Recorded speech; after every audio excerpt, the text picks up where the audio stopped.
그래서 2주에 매매를 한다면 월요일에서 수요일 정도까지는 매매를 다 끝내고 살펴보면 어떨까라는 말씀을 드리고 싶습니다. 여러분 안녕하세요. 직장인 투자자 대구남자입니다. 직장을 다니며 투자를 하고 계신 여러분, 실제 직장인인 제가 알려드리겠습니다. 직장인이 제2의 부수입을 만드는 현실적인 투자 방법을 모두 담았습니다. 일어나 잠들기 전까지의 모든 투자 일상을 저와 함께 만들어 가보실까요? 직장인 투자자분들 모두 강의에서 만나요. 자세한 내용은 아래 고정 댓글에서 확인해주세요. 안녕하세요. 대구남자입니다. 12월에 시작은 안전하게 할 생각입니다.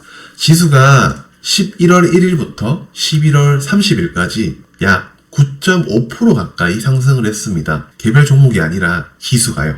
한 번은 흔들어 줄 때도 된 것 같다는 생각이 들 수밖에 없습니다. 시장을 예측을 하는 것이 아니라 일정 매매를 하더라도 조금 더 수익을 지키면서 손실을 최소화하면서 가지는 포지션이라는 것을 말씀드리면서 12월 첫째 주에 일정을 시작해 보겠습니다. 12월 4일 월요일이 한 주간 가장 중요한 하루가 될 가능성이 높다고 생각을 합니다. 이날에는 LS 머티리얼즈의 공모 청약이 있습니다. 사실 이 공모주에 대해서는 잘 모르겠습니다라고 말씀드리는 게 더 맞을 것 같고, 신규주에 대한 매매를 권해드리고 싶지는 않습니다. 최근 에코프로 머티가 굉장히 강한 상승을 보여주면서 차트를 다 무시하는 수급을 보여준 상황이기 때문에 신규 상장주에 대한 매매 수요가 다시 불을 지필 수도 있다고 생각을 합니다만, 공모가가 어떻게 형성이 되는지도 우리는 살펴봐야 할 주요한 것 중에 하나일 것 같습니다. 그리고 이날의 중요한 일정으로는 ISECG 회의가 개최가 됩니다. 이 행사에서는 글로벌 우주 탐사 계획 및 로드맵을 설명을 하고 우주항공이나 우주 탐사와 관련된 얘기를 할 것으로 예상이 됩니다. 세계 우주항공 탐사 관련된 기업들이 모두 참여하는 행사인 만큼 국내 기업 중 우주항공 관련주를 체크를 해보시면 좋을 것 같습니다. 제가 보는 관련주로는 하나 에어로스페이스, 하나 시스템을 시작으로 AP위성, 인텔리안테크, 세트레가이, 그리고 신규 상장주 중 한 기업으로 컨텍 정도를 보면 어떨까 싶습니다. 마지막 이날 일정으로는 미국 빅테크의 최근 대세라고 할 수 있죠. 엔비디아의 한국 LLM 개발자 데이가 개최가 됩니다. 이 행사는 온라인으로 열리게 되며 LLM 기반으로 어플리케이션과 서비스를 개발하는 개발자들을 대상으로 한 실무적인 지침을 제공하는 행사가 될 것 같습니다. 여기에서 봐야 될 것은 엔비디아가 국내 스타트 기업인 12랩스가 진행한 투자 유치에 엔비디아가 참여했다는 사실을 저는 주목을 하고 있는데요. 국내에서 엔비디아 투자를 받는 첫 스타트 기업으로 발탁된 것을 보면 엔비디아가 국내에서 어떠한 액션을 준비를 하고 있다고도 볼 수 있습니다. 2021년 설립된 12랩스는 영상 분석 및 이해하는 대규모 AI 모델을 개발하는 기업인데, 기존의 텍스트 기반의 LLM에 집중을 해온 다른 기업들과 달리 다른 방향성에서의 개척을 하는 모습이 엔비디아가 가장 매력적으로 받아들인 것이 아닐까라는 생각을 합니다. 본론으로 돌아가면 우리는 12랩스와 관련된 기업으로 이 회사의 투자에 참여한 유진투자증권이 있지만, 사실 이런 관련주를 매매하는 것은 저는 별로 선호를 하지 않습니다. 그래서 이 행사와 직접적인 관련이 있는 호난테크놀로지, 마음AI, 솔트룩스 정도를 볼 것 같습니다. 화요일에는 Y바이오로직스가 상장될 예정입니다.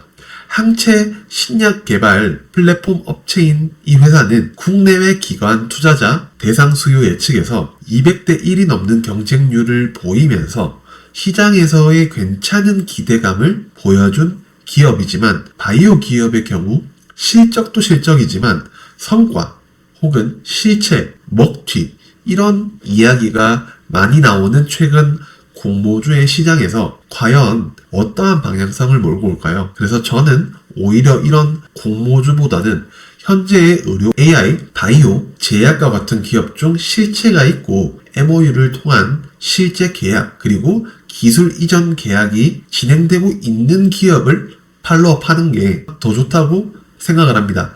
예를 들면 셀트리온, HLB, 유한양행 이런 규모가 있는 회사들을 말씀을 드리는 겁니다. 그리고 같은 날에 중국 상하이에서 열리는 조선해양 전시회가 있을 예정입니다.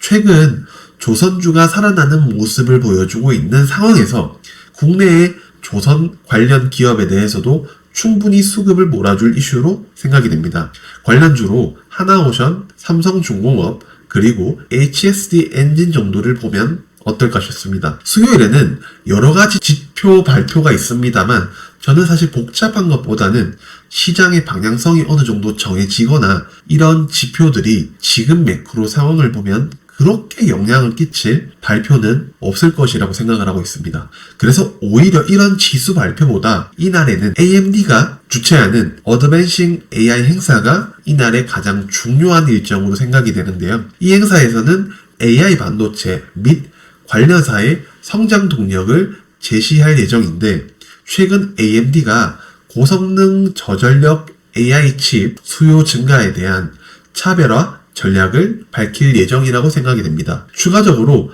차세대 인스팅스 AI, 차세대 인스팅스 MI300 데이터 센터 GPU 가속기 제품군을 선보일 예정이기 때문에 대부분 아시다시피 AMD의 파트너사가 될 기업 중 유력한 후보는 삼성전자입니다. 그러면 삼성전자와 관련된 밸류 체인을 봐야 된다고 생각을 합니다. 대표적으로 우리가 삼성전자에게 기다리고 있는 일정 중에 혹은 공시 중에 하나는 HBM 관련 수주 소식이에요. 여기서 아마 관련된 발표를 할 수도 있지 않을까? 라는 생각을 하고 있고요.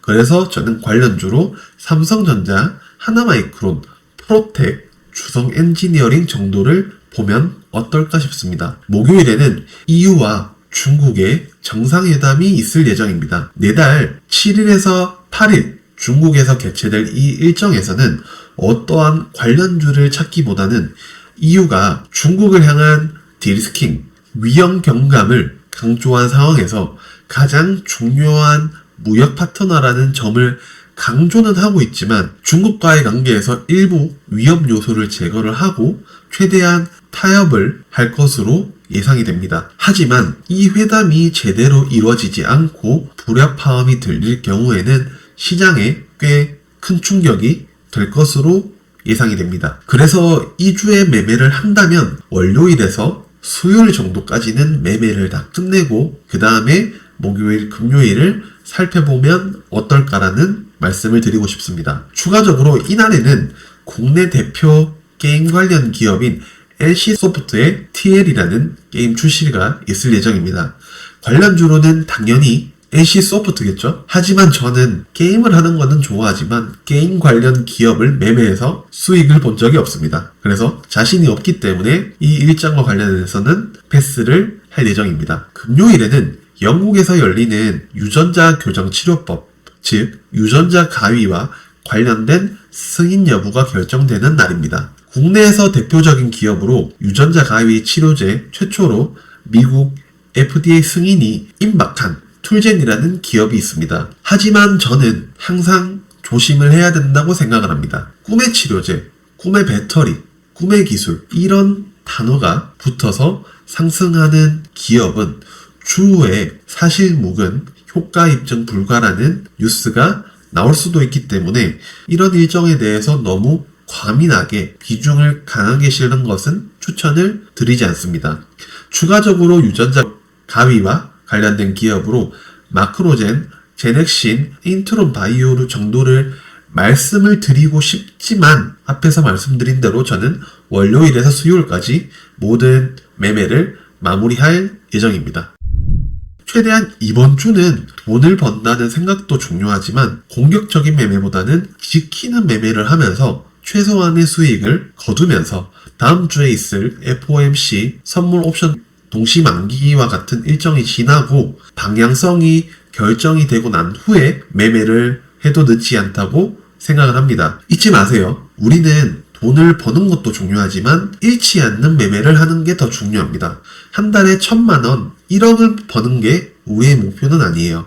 부수입을 얻는 목적이기 때문에 너무 무리한 매매는 하지 않으셨으면 좋겠습니다. 준비 잘 하셔서 매매를 잘 해나가시기 바라며 다음 영상에서 뵙겠습니다.